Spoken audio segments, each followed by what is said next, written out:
അങ്ങനെ നമ്മുടെ യാത്ര വേളാങ്കണ്ണിയിലെത്തി. സ്ഥലങ്ങളെക്കുറിച്ച് വ്യക്തമായ ധാരണയുള്ള ബാബുരാജ് എന്ന സാരഥി സ്പൾബർഗിനോളമോ അതിലുപരിയോ മികച്ചതാണെന്ന് തോന്നും. രാത്രി 1 മണിയോടെ വേളാങ്കണ്ണിയിലെത്തിയ നമ്മൾ റൂമെടുത്ത് അതിരാവിലെ തന്നെ തയ്യാറായി പള്ളിയിലേക്ക് പുറപ്പെട്ടു. ഞായറാഴ്ച ആയതുകൊണ്ടായിരിക്കാം നല്ല തിരക്കായിരുന്നു.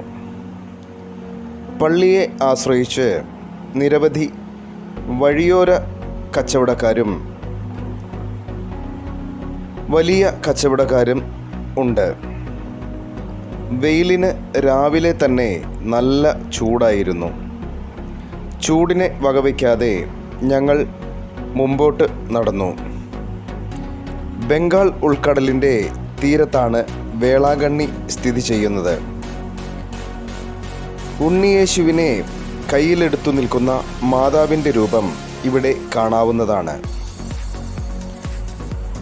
ഈ പട്ടണത്തെ വേദരണ്യവുമായി ബന്ധിപ്പിക്കുന്നതിനായി നിർമ്മിച്ച ഒരു കനാൽ ഇപ്പോഴും പടിഞ്ഞാറ് ഭാഗത്ത് സ്ഥിതി ചെയ്യുന്നു. ഏറ്റവും കൂടുതൽ വിശ്വാസികൾ സന്ദർശിക്കുന്ന ലാറ്റിൻ കത്തോലിക്ക ദേവാലയങ്ങളിലൊന്നായ ബസലിക്ക ഓഫ്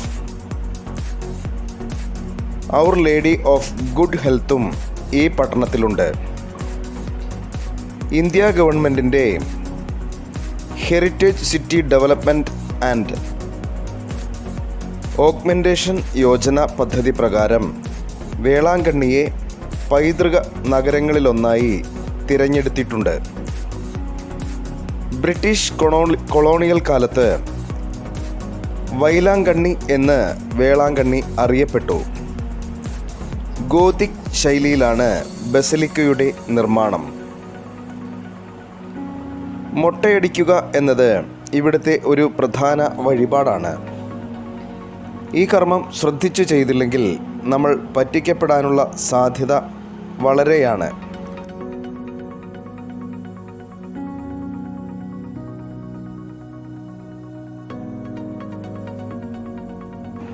വഴിപാടുകൾക്കു ശേഷം ബംഗാൾ ഉൾക്കടലിൻ്റെ ഭംഗി ആസ്വദിച്ചു.